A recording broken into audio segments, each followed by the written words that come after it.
Assalamualaikum warahmatullahi wabarakatuh. Perkenalkan, nama saya Gina Mardia Harinia Putri, mahasiswa dari Universitas Pancasakti, Fakultas Ekonomi dan Bisnis, Program Studi Akuntansi, dengan nomor NIM 29024.548. Di sini saya akan menjawab soal ujian akhir semester mata kuliah aspek hukum dalam bisnis oleh dosen pengampun Bapak Dr. Sonhaji.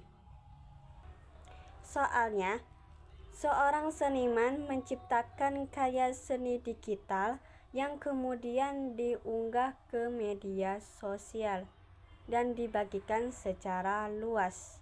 Beberapa pihak mulai mengunduh dan menjual karya tersebut tanpa izin dari seniman.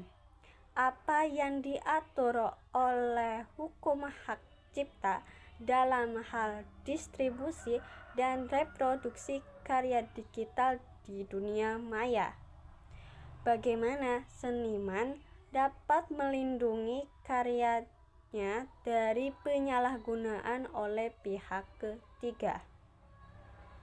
Hak cipta.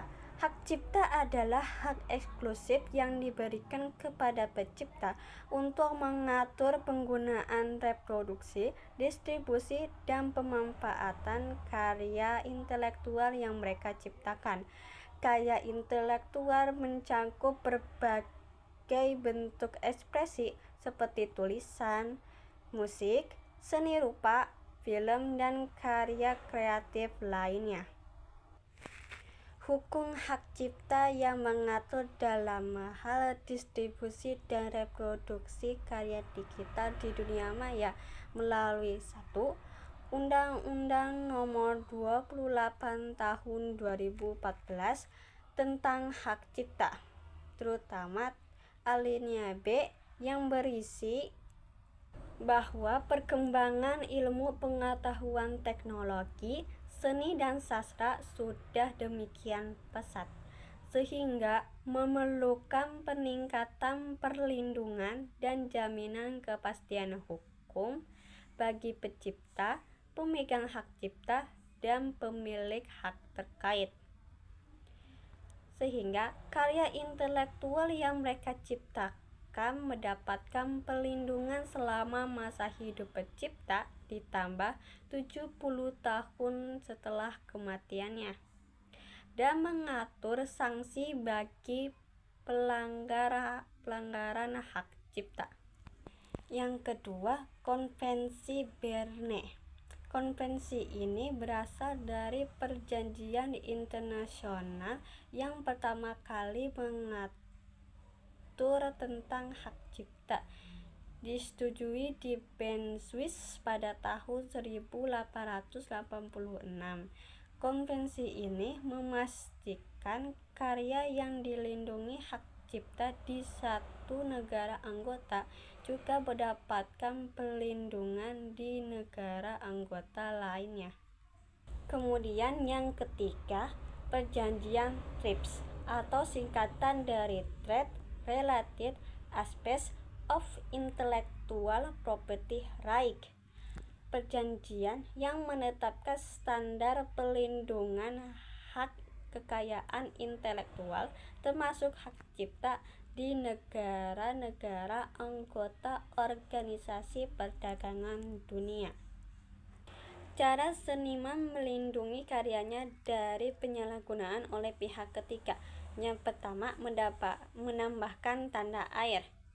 Nah, tanda airnya itu biasanya berupa sebuah tanda tangan seniman itu sendiri maupun nama akun media sosial yang mereka gunakan.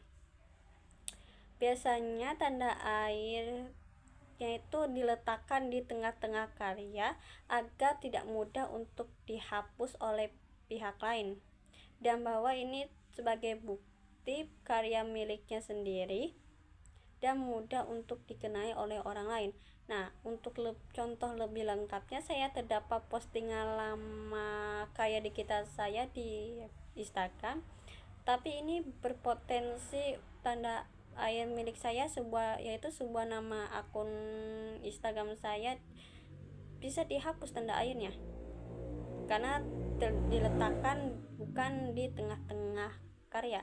Nah, berikutnya ini adalah karya belum jadi saya tapi saya gunakan dulu untuk tugas sebagai contoh penempatan tanda air yang benar, yaitu diletakkan di tengah-tengah agar tidak mudah dihapus oleh pihak lain. Yang kedua, wadah digital. Simpan karya Anda di wadah digital seperti Google Drive dan beri nama file yang dapat membantu melacak karya Anda. Yang ketiga, catat hak cipta. Melakukan pengajuan permohonan pencatatan hak cipta ke Direktorat Jenderal Kekayaan Intelektual Kementerian Hukum dan Hak Asasi Manusia. Dan yang keempat, pantau. Melakukan pemantauan karya Anda di media sosial. Jika mendapatkan karya Anda diposting ulang tanpa seizin Anda, lakukan saja pelaporan bahwa itu telah melanggar hak cipta. Dan itulah jawaban dari saya. Sekian dan terima kasih. Wassalamualaikum warahmatullahi wabarakatuh.